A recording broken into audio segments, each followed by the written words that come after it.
Good morning, it's day two. I had the most unbelievable poker experience of my life on day one, 2 days ago. I bagged up over 185,000 in chips, which is over 300 big blinds today, starting on day two AB. Very exciting. I got incredibly lucky. The biggest stroke of luck I got was early on in the day. I had aces, the other guy had kings. It was a perfect storm, perfect situation where he was an aggressive pro. He was actually the record holder for most circuit rings ever, WSOP circuit. He's won 12 circuit rings. Eccentric guy, good player, very aggressive, very active. I was also fairly active, and I know he had pegged me as a recreational fish, but who was active and who was not afraid to get chips in. So he had kings and was not going anywhere because he knows that I would get it in not only with aces and kings, but with queens, jacks, with him, ace king for sure, maybe even ace queen. So he was definitely at the top of my range to 5-bet shove, which I did, and he called off, and aces versus kings, and my aces held. That was a huge stroke of luck. But then I also had several other big pots. One against a super aggressive European aggro on my left, who ran into my jack high flush. And I knew he was desperate. I knew he wanted to chip up, and dragged about 30K off of him. Then, of course, the world champion Jamie Gold sat down to my immediate right.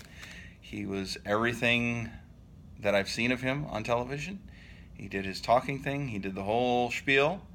He's a bit of an odd duck, but super, super nice. He was kind to everybody. After he busted out, some of the more professional players, I guess, there was two legit pros at my table all day. Two.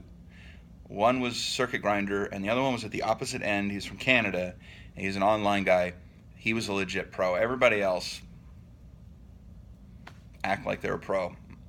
There's just too many big leagues to, I've gotten really good where I can pick out, okay, this person knows what they're doing.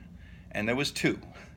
Anyway, but there was a couple of guys on my right after Jamie busted, throwing shade, and it's like, wow, you wait till he gets up and leaves and then talk shit, and then, first of all, how many bracelets do you have, let alone main event bracelets? I don't understand that. It's weird pettiness. Jamie, did he play great? No, but he's an amateur. He's an admitted amateur. So I didn't see anything too out of line. He played a lot of hands, and he talked a lot. Even when it was multi-way, which was weird to me because it's like, isn't there a Jamie Gold rule? But anyway, it was an amazing first day. Bagged up over 300 big blinds. Coming back, my table is full of regulars. There's probably 2 or 3 legit pros at the table. One is in the 5 seat. I'm in the 3 seat. So on my button, he's my big blind. The good news is that he's short stacked. He's got 50 big blinds. That's not short in a tournament, and I know he's going to be looking to chip up. But I've got a 6-1 chip advantage. My job is to put pressure on him. So I'm going to take it as it comes. I've kind of concluded my little pregame pep talk that I give myself. Today, cashing in the main event is important to me. I acknowledge that. I accept that. I also understand it is not the end-all be-all. I've already had an amazing first day. My goal today is to make it to the first break. That's my prime directive. And to remember that this is a marathon, not a sprint, to take it as it comes. Just to take each situation. When I was umpiring, I got really good at balls and strikes because I forgot all the advice I'd been given about, when it's 3-0, you're going to open up and call more strikes. No. It's one pitch at a time. It really is important to just put your mind one pitch at a time. And that's what today, it's one hand at a time.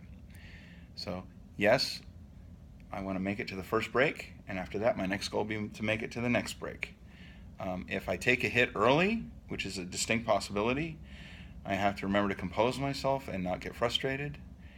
And just be ready for that. And it's okay. I'm very deep. There's almost 8,000 players in this tournament.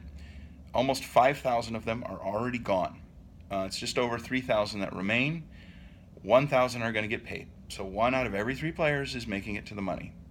So I don't plan on punting off my chips. I don't plan on making big crazy moves.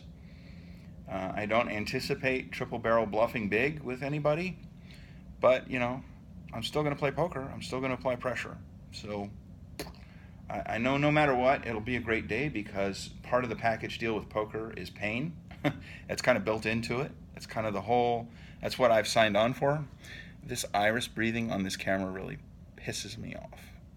It shouldn't be going whoop, whoop, whoop, whoop. It should just be constant exposure.